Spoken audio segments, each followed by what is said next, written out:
Hello, beloved friends. Good to see you again. I welcome you to this iCommunion Tutors channel. And I am still your brother and your friend, Chooks, the life coach. Yeah, you're welcome. Yes, on this channel, in our last video, we were able to look at life as a war. We saw that life is a battle that begins from the womb. And we mentioned that because you are alive, it means you have won this battle in the womb. Because in the womb there was a battle amongst millions of spermatozoa pursuing one egg. And many of them died, only one survived, and you are the one. So we said if you survived and won the victory, the battle in the womb, then there is victory in your DNA, and you cannot afford to fail in this life. So that is what we said in our last video. We also identified the three fronts where the battle of life is being fought. And that the three fronts are represented by acronym C, S-E-E. S stands for spiritual front. And we said on this front, a victory on this front means freedom from demonic influences, freedom from demonic slavery.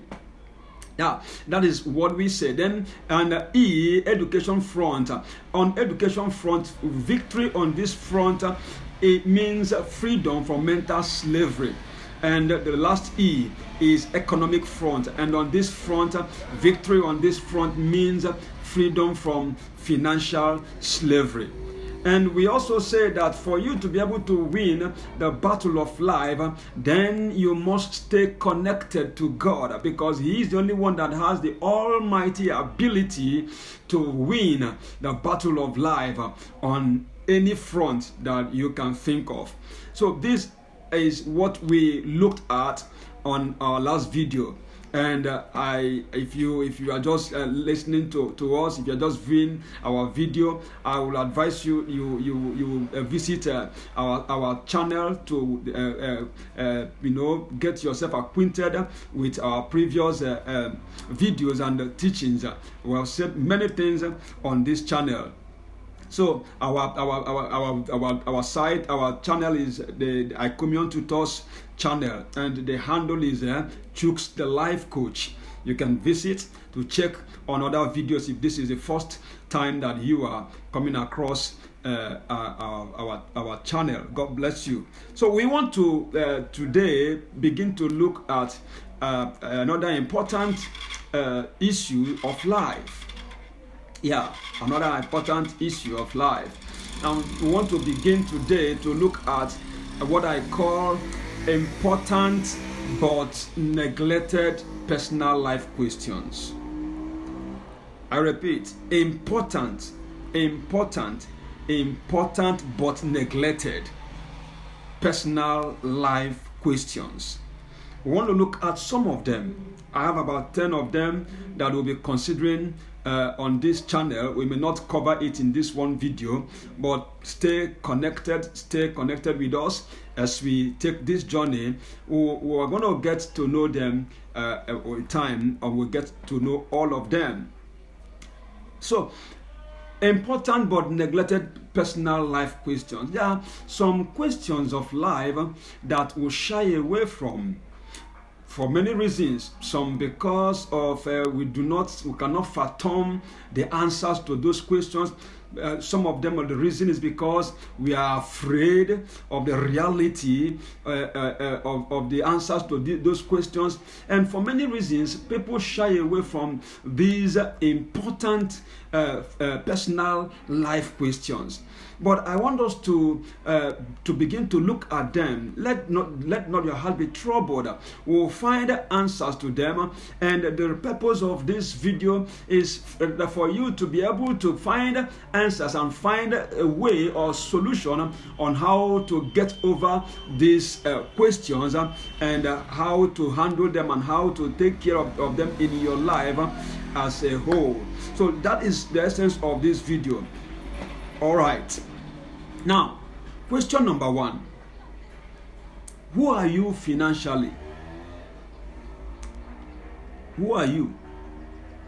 Have you considered that question? Who am I financially? Ask yourself, who am I financially? Am I a loaner or an owner? Very important question. You got to find out, who are you financially? Are you an owner or a loaner? A loaner is one that lives his life on loan.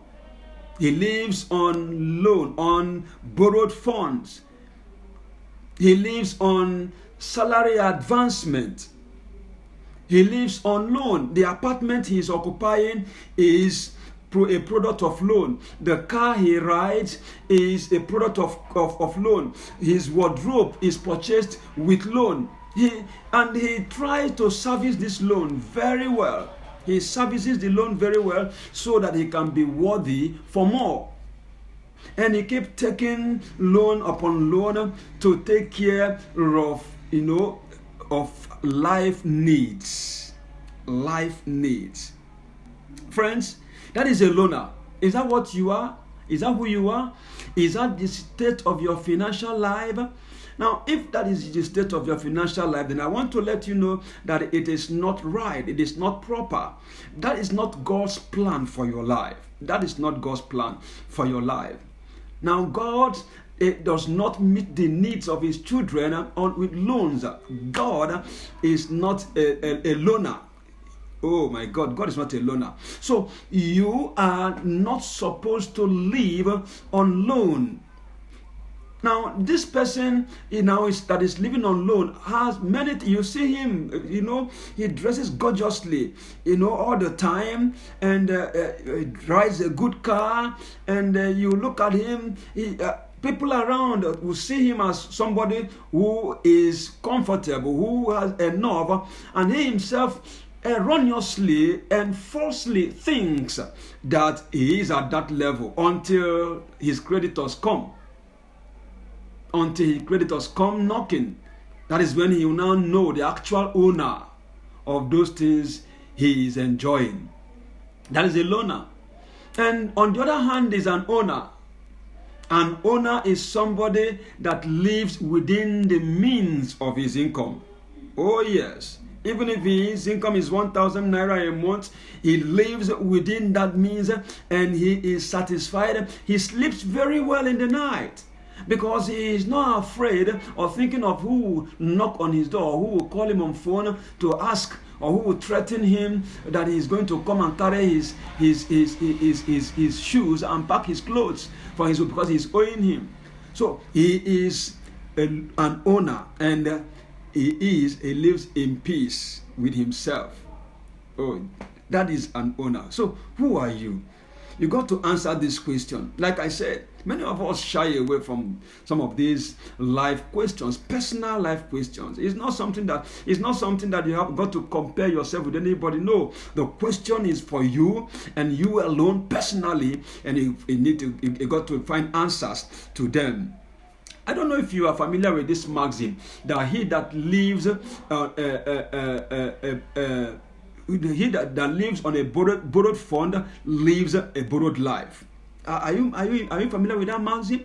So if you are living on loan, then you are living on a borrowed life, and that is not the best for you. And you got to make a change. There is a way out of it. If you are a loaner, there is a way out of it, and that is what we'll be discussing in our webinar that will be coming up very soon, when we'll be talking about managing personal finance. And I will advise you to take advantage of that webinar whenever it is coming up, to be part of it, so that you get yourself out of this hook of living on loans. So number 2 question is this.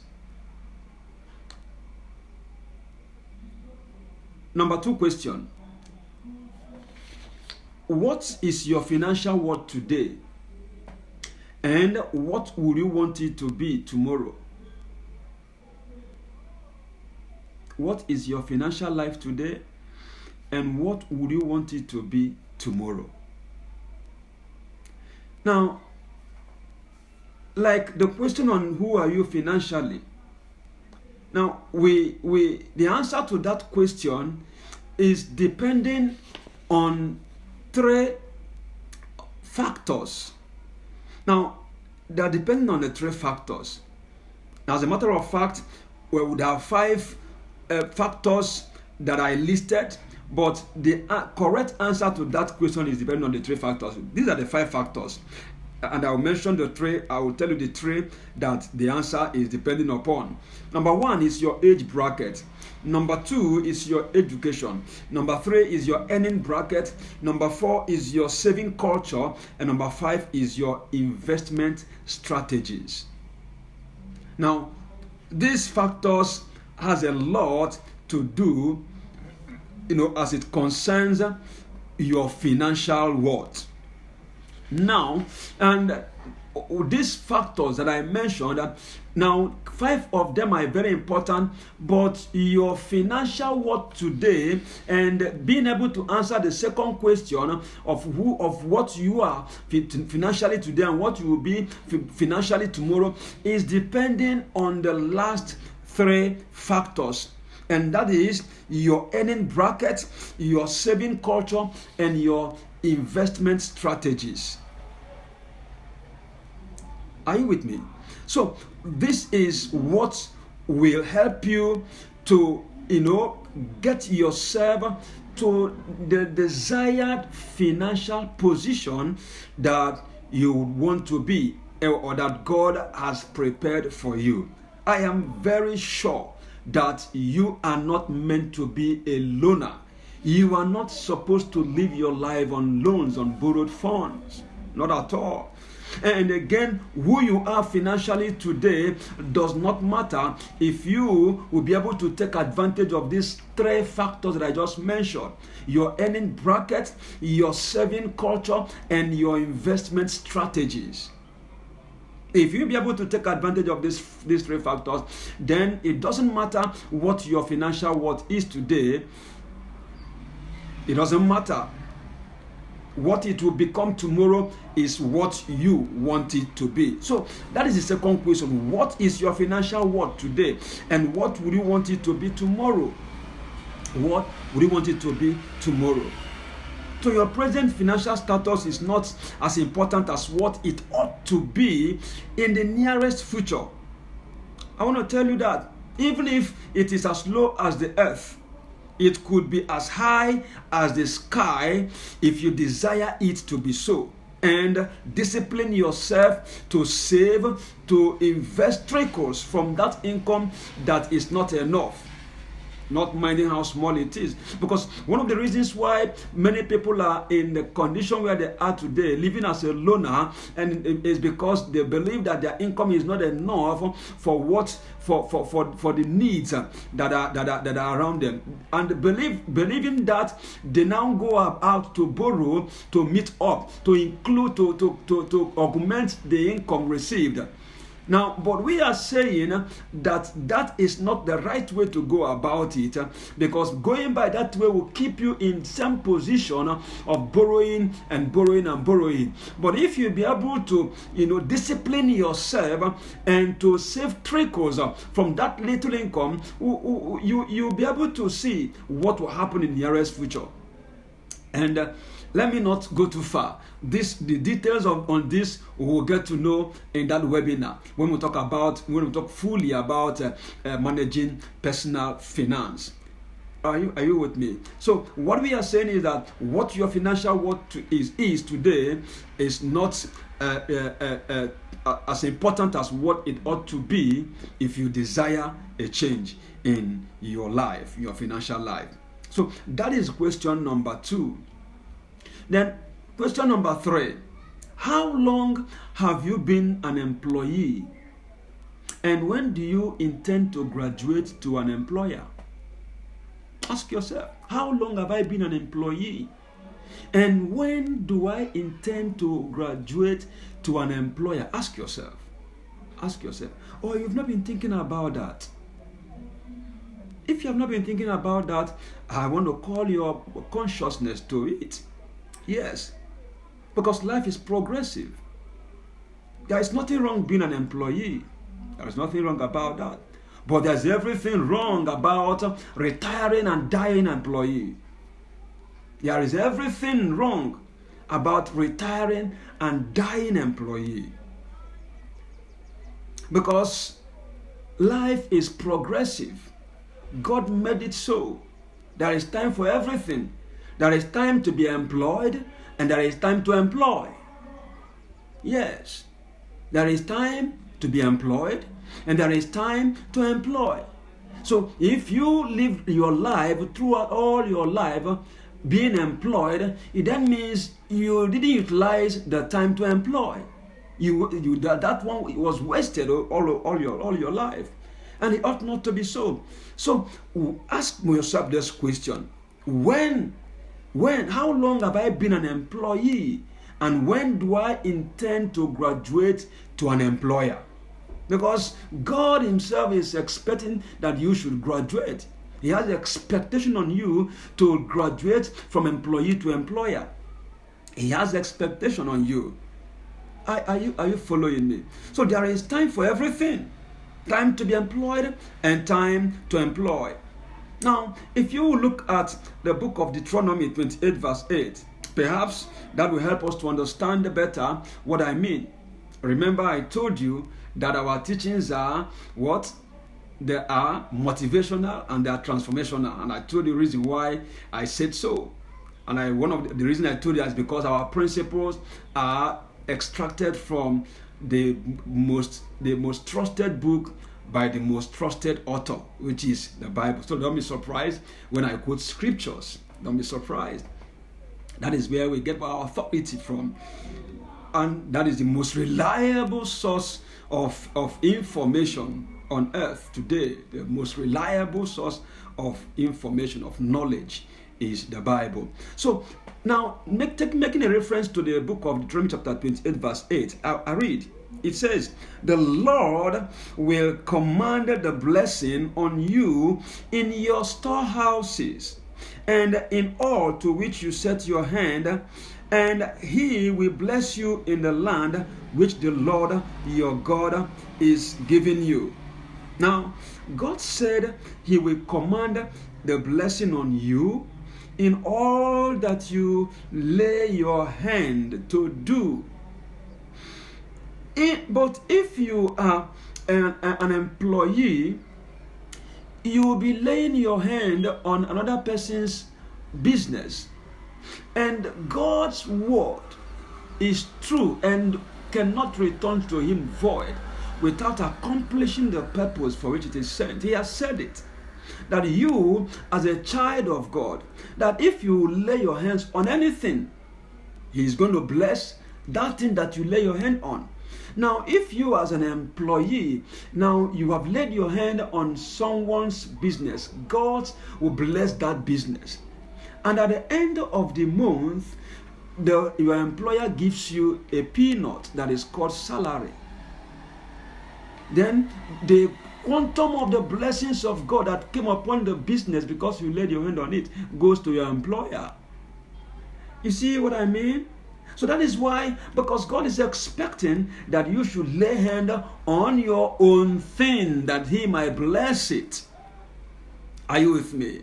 So this is the reason why you've got to begin to think of when to graduate to an employer. You have to graduate to an employer. Are you following me? You have to graduate to an employer. You can't remain in that position, in that situation for a too long a time. You have to think. Now, the mistake that people make is that they forgot that the day they were given a letter that of appointment, they forgot that one day they are supposed to leave. But you should have that consciousness and begin to walk towards it. Now, I want to take you through the scriptures now so that you understand better what I mean when we're talking about, you having your own business, to being an employer, graduating to an employer. This is a discussion between an employee and employer. I want to understand what I'm just saying. Now look at this discussion. between an employee and employer. You will find the discussion in Genesis chapter 30, verse 25 to 30. I'm reading from the Living Bible. Now, the employee, this is between Jacob and his uncle Laban. This is between Jacob and his uncle Laban.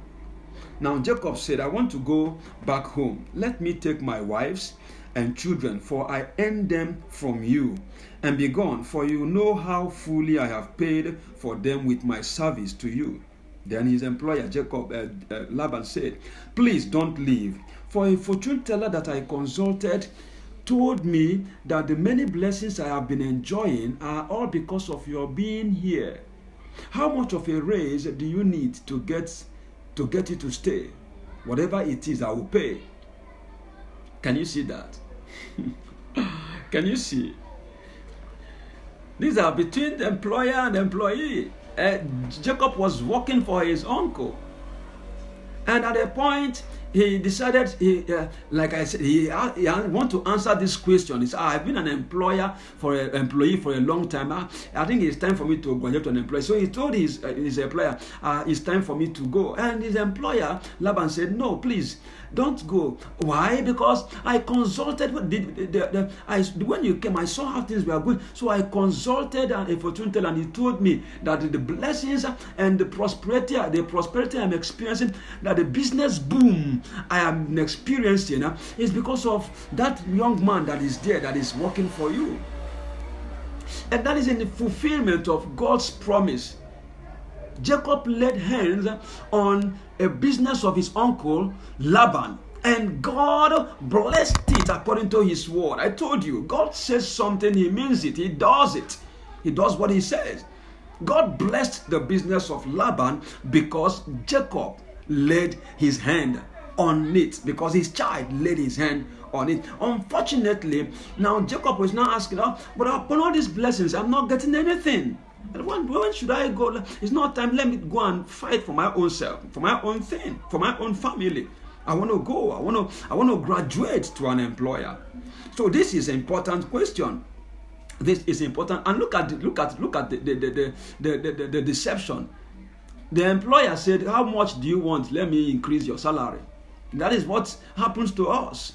You are working for a place for years, and you are too comfortable, and they keep increasing your salary, and you think they are doing you a favor. You ask for, I owe you, they give you, and you think they are doing you a favor. They say, my boss is a very kind man. Yeah, anytime that I have a need, if I just talk to him, he's a very good. Yeah. Oh, sorry. They are just putting rope on your head to tie you down, to make sure you don't go anywhere, because their business is being blessed by God because of your presence. Because of your presence. So, wisen up, friend. Wisen up. As you are listening to this video, take a decision when you want to graduate to an employer. When you want to graduate to an employer. We will talk more of this during the webinar. We will talk more on this. But I just want to stimulate your appetite to understand that God is actually waiting for you on the other side of the employers. Now you are an employee. He is waiting for you on the other side of the employers. So make haste and meet him over there. And you will be amazed the kind of blessings that you enjoy, the kind of financial breakthrough that you will enjoy. You'll be amazed at what will turn out your life to be. So that is question number 4. Let me see if we can still take one question within our time. Now, the question number 4. Okay, that was question number 3. Question number 4. How long have I been in business? And when do I intend to have time out and play around with my children and my grandchildren? Yeah, and when I was talking about question number 3, some people will say, thank God I have my own business. Thank God I'm not an employer. I'm not an employee. I'm an employer. Oh, fine. Yeah, fine. That's okay. Now, but if you still have a question to answer, ask yourself, how long have I been in business? And when do I intend to have a time out and play around with my children and grandchildren? When? Now, many people are so occupied with their business that they have mortgaged their relationship with their family, with their wife and with their children. So pity. It's a pity. They have mortgaged their family for the business. Some of them are now married to their business, not their wife. And that is why you see the problem mostly in marriages, especially for businessmen. Because the man or the woman does not have time again for the family because he is pursuing his business. Now, he becomes a slave to his business. Remember, when we talk about financial freedom, we will come about to that. I mean, financial slavery, I mentioned it last time. So they have become slaves to their business. But it shouldn't be so. Now, your business shouldn't take over the relationship between you and your family, your wife, and especially your children. Now, all of us are complaining about the society, about the youth of this day, about the children of this day. Now, whose fault is it? Is it the children's fault? For me, to an extent, it is the parents' fault. Because they have little time for them. And in the place of the time they're supposed to share with these children, they buy them toys. They buy them toys. They come back with groceries and they just drop it.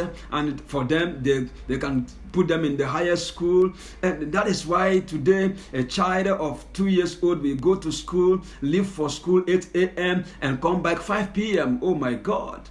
For what reason? Is it because the parents don't have time for him, for that child? That is the reason. And they are going about for their business. So ask yourself, if you are a businessman, when am I going to do what? Retire. When am I going to have time to play around with my children and with my grandchildren? Because whoever is in control of your time after God is indirectly in control of your life. So if your business is in control of your time after God, that means your business is in control of your life. So, my friend, that is number 4 question. And I want us to stop here this far because of our time. We'll continue on our next video. And don't forget that you have to subscribe so that you be the first to get to know when the video is coming out. And it is important for you to also comment on this video and share it, especially to your loved ones. Share it so that they go to benefit also from what you are benefiting. I want to say again, thank you for being with us on this channel. I remain your humble brother and friend, Chooks, the Life Coach. See you on our next video.